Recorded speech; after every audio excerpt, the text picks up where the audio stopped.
breakfast is the most important meal of the day. So to help our audience get their day started right, everyone will take home a selection of Kellogg's cereals. Enjoy. Now we're going to spend some time talking about weeds because, man, if you've got them, and most of us do, it is really hard to get them under control. Yeah. We have one viewer that sent in a picture. Well, it's not a viewer, actually. Who is it? It's Chrissy. So, Chris, so this is my boss. Yeah. So this is a picture. Describe to us what we're seeing. So Chrissy has been waging a war against her weeds at her property that she went out and bought 26 yards of mulch. Did you tell her to go do that?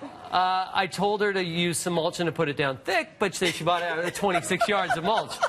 So she is waging war on it, and indeed, mulch is a great solution, because what happens with mulch is if you're putting a good layer of mulch, and over 2 inches of mulch, you almost want to be at 4 inches, you're restricting light, and you're also suffocating out weed seeds. So what that does is prevent about 90% of your weeds, still weeds are going to grow, and it reduces watering by a ton. And there are so many different varieties of mulch as well. These are from Terra. Because it's going to absorb that water, right? Well, between you and me, it better work. She's my boss, remember? Right. Yeah, we'll make sure it works. And I gave her a weed torch to burn the weeds on her driveway. Oh, so good. And these are some of the selection that you'll see at a garden center. This is from Terra. And Terra greenhouses, of course, they always have a really good supply.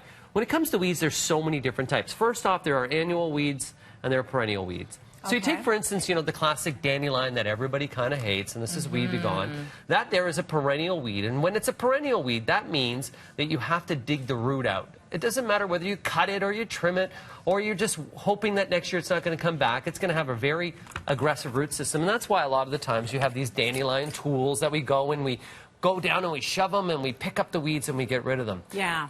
Annual weeds, that's where the mulch really comes into play, because the annual weeds, the weed seeds blow around, and with that mulch being there, those seeds have no soil to get down on. A lot of the times people like to put landscape fabric underneath. Does it work? To me, it's more of a pain than what the net benefit is. I say eliminate that step and just go with a little bit thicker mulch. You can put newspaper down. You can actually layer newspaper, put that down and mulch on top, and then that'll help out a bit. But that newspaper is going to break down. Best time to weed. When do you think the best time to weed is? Whenever they pop up. Very good. Yeah. Right? No, remember. Because otherwise you are not going to stay on top of it. Exactly, because one weed becomes 2 weeds, becomes 3, becomes 4. So you should be setting some time aside to pull those weeds. And if you see them, you got time, pull those weeds. Yeah. After a rain is so great. And the reason being is after a rain, the soil's open. So when you pull the weeds, they just come right out of the soil. Oh, very nice. Okay. There's so many a couple tools. of guys with some weed questions right now. I think this is what they need. You think so? Yeah. Yeah. That is what we need. I was listening to this and I'm like, we've got such a problem with weeds. Up at the cottage, we've got this huge hill. Yeah. And it's just become so bushy. We wanted it to be bushy and natural, but it's gone wild. And we actually, hand on heart, we don't know what are the weeds and what are the things that are worth keeping. Right. Yeah. So first off, a weed is an undesirable plant. If something looks like you don't like it and you don't like the way it looks, it's a weed. It's time to get rid of it.